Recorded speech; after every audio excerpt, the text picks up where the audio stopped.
Entrepreneurship, it's not science, it's passion. If you looked up the word passion in the dictionary, it would say a powerful, intense, or compelling emotion or feeling. That's what entrepreneurship is about, passion. That is what drives me. That is what gets me up in the morning. And that's what makes me enjoy putting in long hours. That's what keeps me going when everybody else thinks I should stop.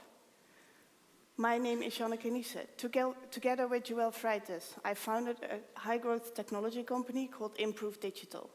I'm the Chief Innovation Officer, which is actually a really nice way of saying I'm the ubernerd. I'm a serial entrepreneur, an angel investor, a board member, a mentor for startups, and co-initiator of the Inspiring 50. I'm a workaholic, an information junkie, and I love hosting everything from 8-course dinners to parties to weekends away from my friends. I'm passionate about entrepreneurship, about innovation, and about technology. But above all, I am an entrepreneur. That is what I live and breathe and defines a lot of who I am, both professionally and personally. For as long as I can remember, from a very young age, I told people, one day I will be an entrepreneur. I can't explain why. I don't come from an entrepreneurial family, nor were there any entrepreneurial role models for me to follow when I was younger. Maybe I thought it was cool, which is also weird, because back then, being an entrepreneur was not something that was presented as an option. All I knew is that one day I wanted to start a company. And that's probably the reason that when the opportunity arrived, I didn't hesitate for a second. I didn't have any doubts. I didn't consider the risks too much. In my opinion, the worst thing that could happen, that was that I had to sell my apartment to pay back the loan I got from my parents. I would have a somewhat bruised ego, but at the same time, I would have learned a lot. So I started. I was naive when I started. You make a plan, then you start, and it works out according to plan, right? Boy, was I wrong. But it's good not to know everything up front, because then there wouldn't be a lot of entrepreneurs. It's a sprint with the length of a marathon, a roller coaster, a bumpy road with many ups and downs. We've been to hell and back a few times. I have a piece of art in the office that says, I'm not delusional, I'm an entrepreneur. For me, that describes how I feel very often. There were many times when people thought I was delusional, and maybe you have to be, when you make jokes about Saturday being your part-time day. Your breakfast is a can of Red Bull and a yogurt snack. And you honestly feel you leave the office early when you leave at 10 in the evening. And it seems normal not to pay yourself a salary for 3 years. So why would anybody ever start? Who would choose this kind of path? I did, and would again, and hopefully many of you. People can have this romantic idea about being an entrepreneur, but it's definitely not always cool and fun. Most of the time, it's simply really hard work, so much stress, and a lot of setbacks. Looking back, for me, the absolute low point was when my mom came over for a coffee, and she started crying when she saw me. That's how worried she was. At the same time, I didn't particularly get raving reviews from my friends either. Some were brutally honest, saying, "Wow, you look horrible." Others were a little bit more polite, but the overall message was consistent. I looked like a wreck. Also, my husband felt he was talking to a wall, trying to express his concerns. Basically, I was surrounded by people that tried to prevent me from running off a cliff. But regardless of what everybody was saying or thinking, I never thought I was crazy or things were that bad. In my opinion, they didn't get it. Giving up or even taking it a bit more easy were not an option. How could people not see that? And even at that absolute low point, where rationally I could easily argue that I was at the end of my rope and all the odds were against the company, I did not feel that way. If we would have looked at it rationally, we should have stopped probably 10 times. There were many occasions where there were only red flags. But we've never considered giving up, not even for a second. And that's why it's good that entrepreneurship is not science, because hardly anybody would ever start, or they would stop along the way. All the odds are against you, and rationally it makes no sense at all to continue. But that's not how things work. It's that passion, that belief in your dream, that keep you going where everybody else would already stop. When people hear me talking enthusiastically about being an entrepreneur, I'm often asked, didn't you have any tough times? Of course we had, many. But it's worth all of the misery. Being an entrepreneur is the coolest thing, and you learn more there than anywhere else. Nothing beats building your own company. It's priceless. It's the best ever. It's building your dream.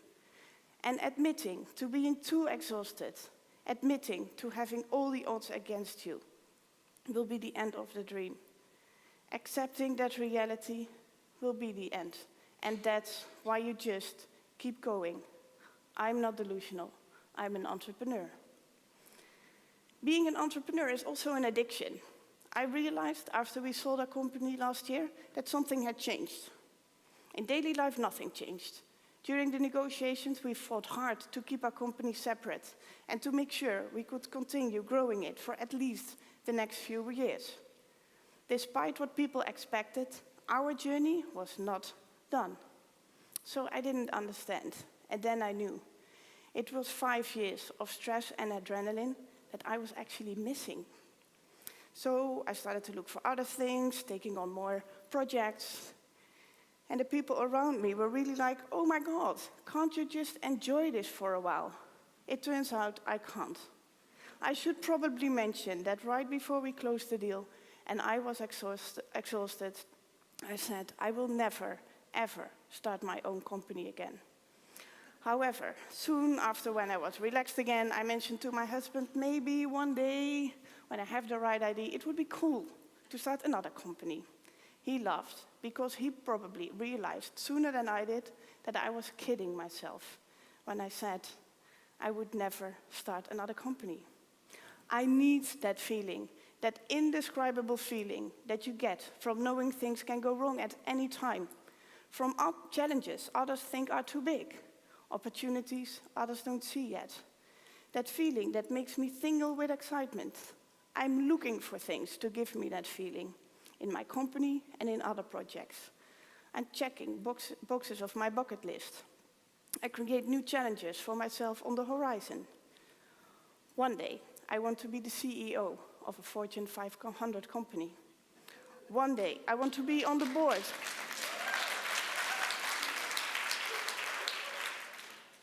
One day, I want to be on the board of a large company. One day, I want to start a billion-euro company. One day, I want to write a book that will be filmed. You see, I make things very easy for myself, and I don't raise the bar too high. But I need those challenges. They make me happy. And although it's exhausting sometimes for me and the people around me, the more I also realize that that's me, and I love it.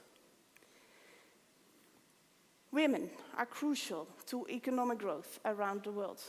If women were to fully participate in high-growth entrepreneurship, we would see a significant and measurable effect on the economy, innovation, and society. Diversity has a positive impact on the performance of companies.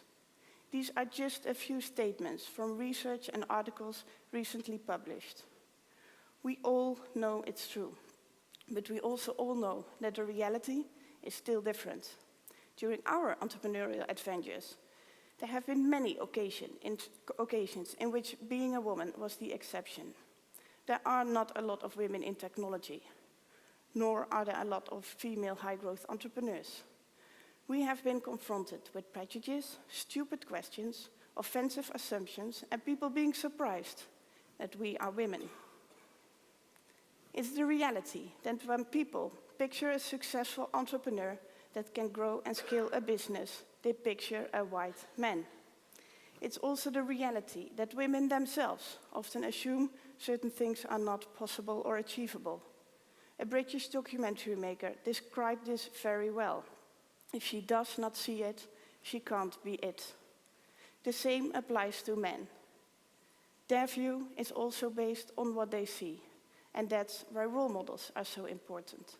Role models are crucial into changing the perception of people, the perception of women and men.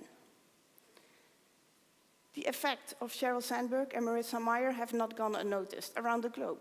And of course, Nelly Kroes in the Netherlands, who's one of my personal role models. If more and more women are in the top of organizations or running high-growth technology companies, the more this will be seen as the standard and a perfectly normal and logical path to choose.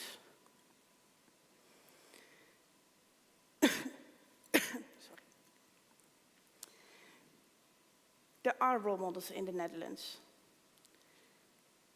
that are looked up to and serve as an inspiration to others. And regardless of the choices that people make, the option should always be considered. And when people picture a successful and top executive or entrepreneur, they should picture neither a woman nor a man. They should simply picture a person. The role models in the Netherlands are not visible enough. And that's why me and my business partner, Joël Freites, and I started an initiative that we are proud to launch today, Inspiring 50.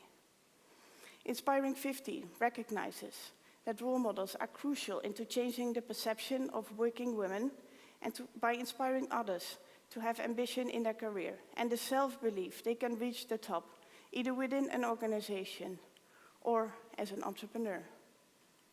Inspiring 50 celebrates these role models and puts the spotlight on them to ultimately bring positive change into female leadership and the perception towards it, especially in technology.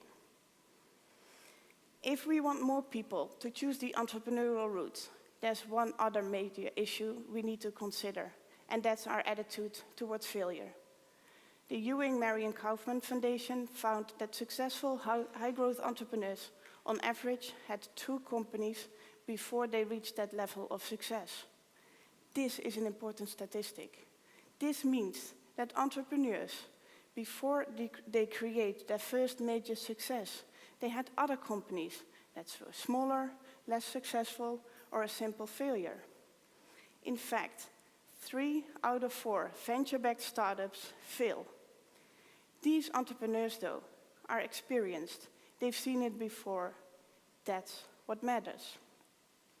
And each time they start again, they can start where they ended last time, building on that experience, aiming for something bigger. We need those experienced entrepreneurs to build our economy in the years to come.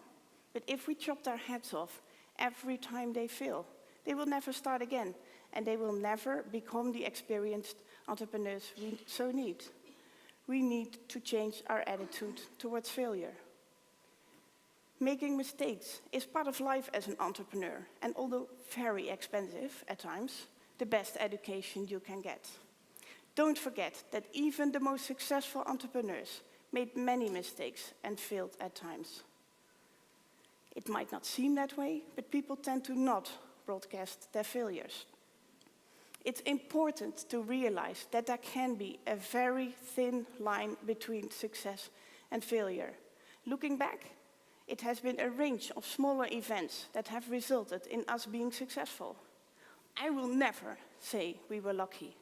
We worked too hard and faced too many setbacks for it to be luck. But I have to acknowledge that if small things would have gone otherwise, the outcome could have been completely different. To give you one example, we met the company that acquired us 4 years earlier at an event we only decided to go to at the very last minute. How would things have been if we would have decided not to go? I hear the same stories over and over again when talking to other entrepreneurs. So many moments could have easily changed the course towards the direction of failure. Then why is it that when success and failure can be so close at the same time, there's a huge difference in how you're being perceived as an entrepreneur. That should not be the case. People that fail are not automatically losers. They are experienced, and although their experience did not involve a lot of champagne and a great exit, it's still very valuable and should be recognized as such. We should really change the way we look at failure. It's that same fear of failure, that fear of being on the wrong side of that thin line that prevents people from starting. People should stop thinking about all the things that might happen. I can tell you one thing: there will be storms ahead. It's a given, a guarantee. But don't open your umbrella until it starts to rain. Deal with the problems when they arise. They will be different ones than you expected. And in fact, very often, after a good night's sleep, the problems you encounter won't seem as big anymore. Trust me on that one. I've been there many times. And you will make mistakes. I've been there too, many times. Entrepreneurship is not for everybody, but it's my life's passion. And I challenge you to consider if it could be your passion too. If only you dare to make your dream, small or big, come true. Stop thinking about all the reasons not to do it and act on the reasons to do it. And please remember this: even if you fail, you did not reach your end goal, but you did not fail to take the journey. There will be highs, there will be lows, there will be success, and there will be failure. It's a thin line. It's tough. It's amazing. Thank you.